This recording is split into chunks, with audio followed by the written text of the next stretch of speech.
no? So, kamusta po mga ka-Streetwise? Ako po si Takero Miyamoto at welcome po sa aking munting channel. So, mga kababayan, no, ang gusto ko lang pong itanong sa inyo, di ba? Sa pinapakita po kasi ngayon ni Sara Duterte at ni PBBM, ako naniniwala ako, no, na sila po ay nasa awkward moment. So, kailangan talaga nilang ipakita na okay pa sila para po sa imahe po ng pinaglaban nila ng eleksyon na ito nga po yung unity team. So, ngayon mga kababayan po kasi, medyo nainis lang talaga ako ng konti kay Sara Duterte dito. Medyo nainis lang talaga ako ng konti. Actually, hindi na nga konti, malaki na nga eh. So, ito mga ka-Streetwise, no? So, ang bagong pautot nga po ni Sara Duterte, ngayon ko lang nalaman to okay? DepEd calls for school activities about EDSA. So mga kababayan, ni-research ko po ito. Ngayon lang po ulit nangyari ito. Itong DepEd Secretary, nagagawa pa talaga ng isang memorandum para i-celebrate sa eskwelahan yung EDSA Revolution Anniversary. Nung panahon po ni Digong walang ganito. Ngayon lang ulit. Ayan no. DepEd calls for school activities about EDSA. Kay Sara Duterte pa galing yan.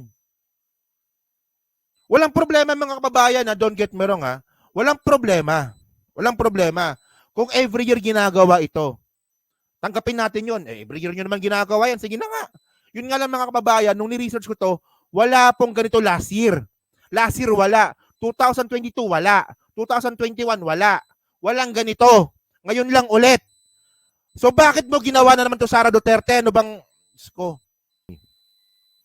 After Malacanang decided against marking the 1986 EDSA People Power Revolution as a holiday this year, okay, Vice President Sara Duterte, as the Education Secretary, tried to keep the spirit of the 4-day revolt alive in all public schools in 38 years after its toppled dictator Ferdinand Marcos Sr. Okay, so alam naman po natin mga kababayan na si PBBM po hindi po talaga dineclare na holiday bukas. Pero si Sara Duterte, ang ginawa ni Sara Duterte, gumawa siya ng isang memorandum para po yung lahat po ng public schools sa buong Pilipinas ay magkaroon po ng isang ano bang ginamit na word dito? Ito, bubuhayin daw po yung spirit ng EDSA. Di ba? Oh. Galing, di ba?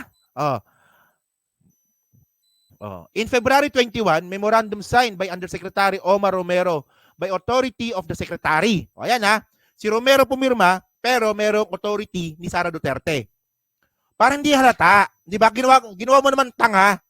Ginawa mo naman kaming tanga dyan. Kunwari, hindi halata, hindi si Sara ipipirma.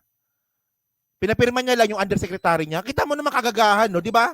Bobe. Sabi dito, the Department of Education encourage public elementary and high schools across the country o buong Pilipinas to hold commemorative activities in honor of the February 22, 1986 to February 25, 1986 uprising. So syempre, pag sinabi mong commemorative, ibig sabihin nun, ito'y pakakaintindi ko Kapag commemorative, magkakaroon ng dramatization. Magkakaroon ng mga programa. Magkakaroon ng mga dula. Ang EDSA ay ganito, ganyan. Parang ganoon, di ba? Ganyan po yung ginawa ni Sara Duterte. Ulit. Di ba? Pasimpleng tanga lang din sabi pa dito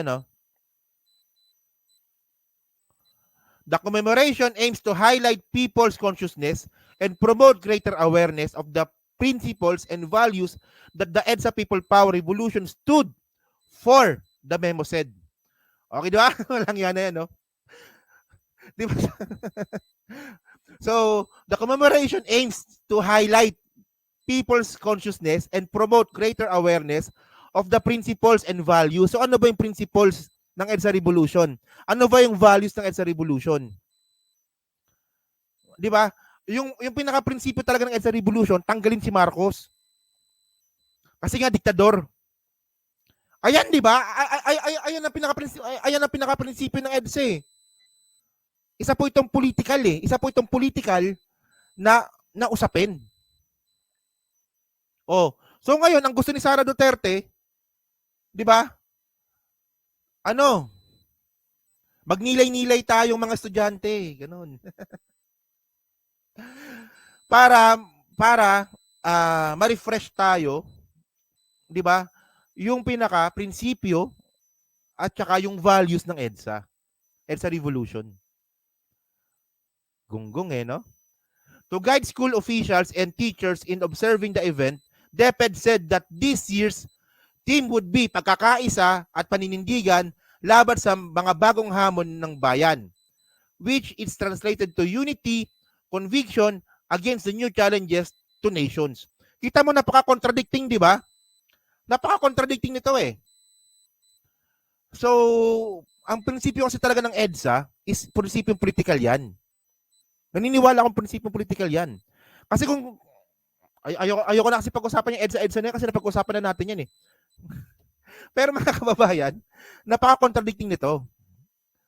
Di ba? Pagkakaisa, paninindigan laban sa mga bagong hamon ng bayan, di ba? So, the memo was addressed to all undersecretaries. So, basahin na lang po natin. No? So, ito yung memo eh. Ayan ha, baka sabihin nyo, fake news ako. Ayan yung memo oh. So, ang pumirma, si Omar Romero nga talaga. By authority of the secretary. Kita mo katangahan mo, no?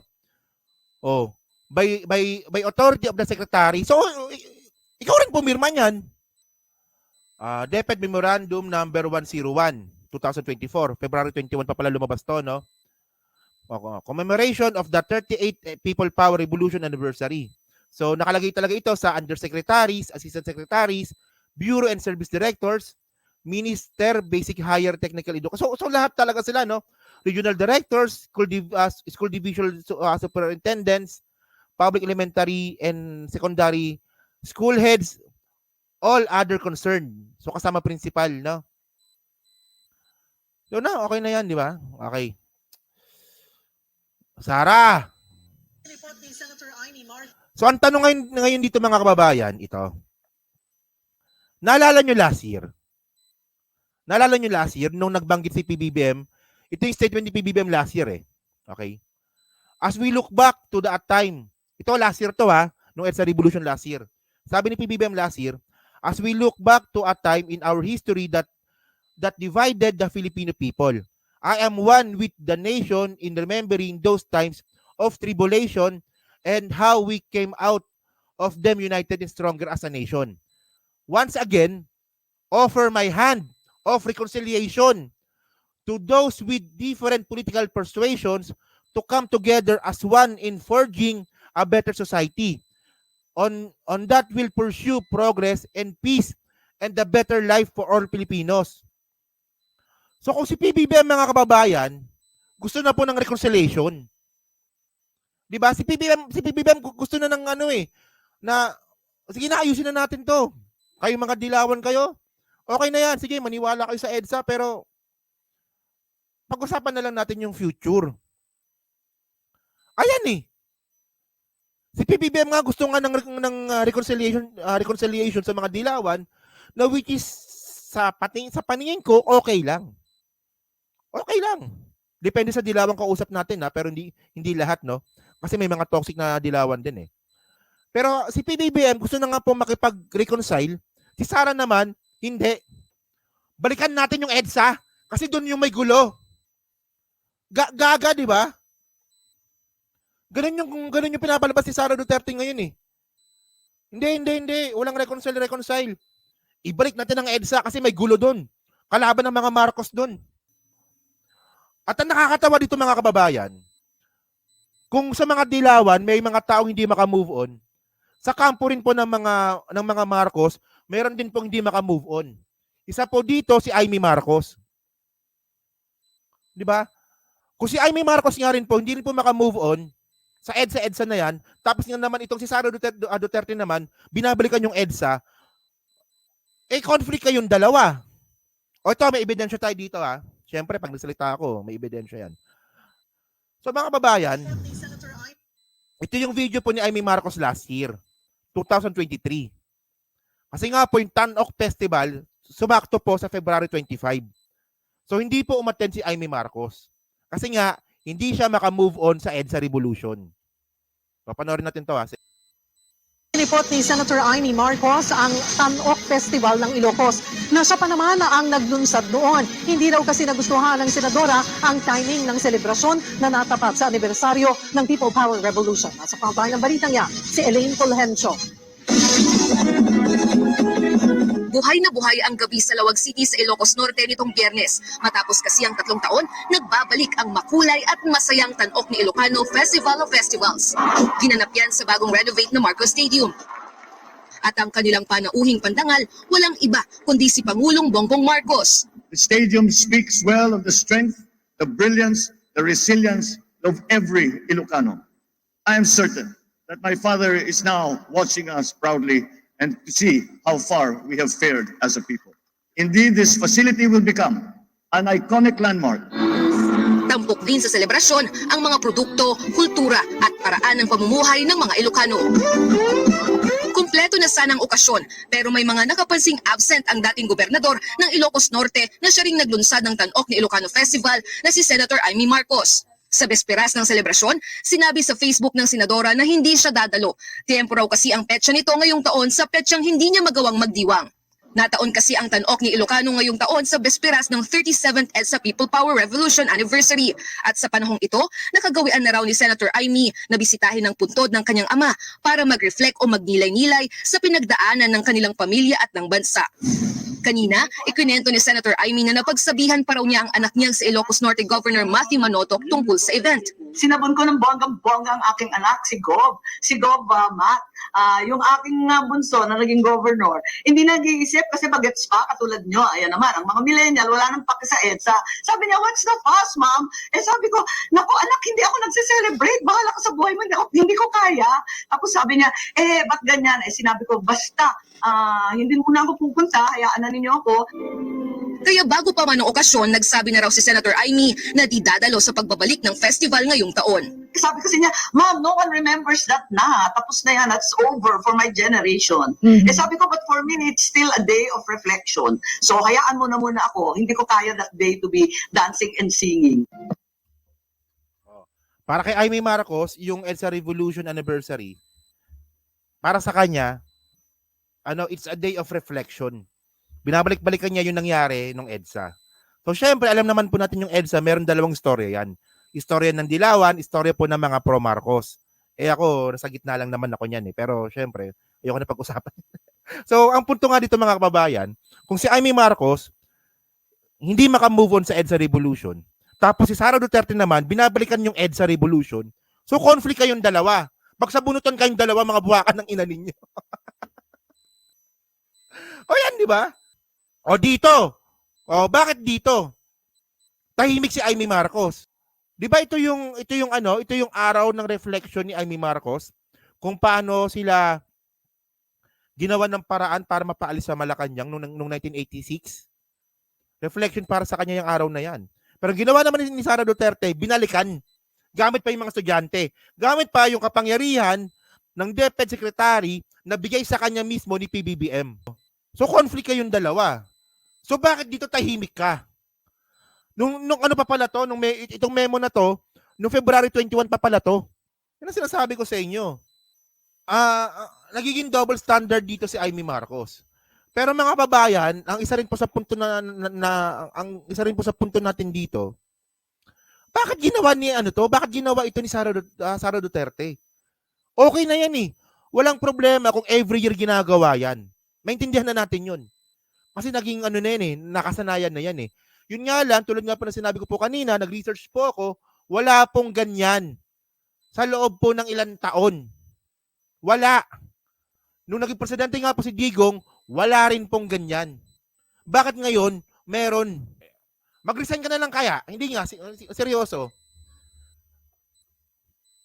Mag-resign ka na lang kaya? Kaysa ganyan. So yun mga kababayan, nag-overtime ako ng konti, So dyan po sa team replace po, ano masabi nyo nga po dito sa ginawa ni Sara Duterte na pasimpleng kinalaban ang mga Marcos At ang ginawa niya, hindi pa siya yung pumirma. Pinapirmahan niya pa sa iba. Pero under pa rin sa pangalan niya. So bullshit 'yon. At diyan din po sa team replays, ano masabi niyo nga rin po dito, na pati si Amy Marcos ngayon is parang wala na. Gula-gula nito si Amy Marcos, di ba? Kinalaban mo yung kapatid mo. O ngayon, si Sara Duterte, tsaka si Baste, mukhang, di ba, mukhang binabanatan naman yung pamilya ninyo. Eh ngayon, magulo ang buhay mo ngayon. Magulo ang buhay politika mo ngayon, di ba? At yan din po sa team replays, naniniwala ba kayo na kailangan na talaga mag-resign ni Sara Duterte sa kanyang posisyon na binigay sa kanya ni PBBM? Kasi ginagamit niya pa eh.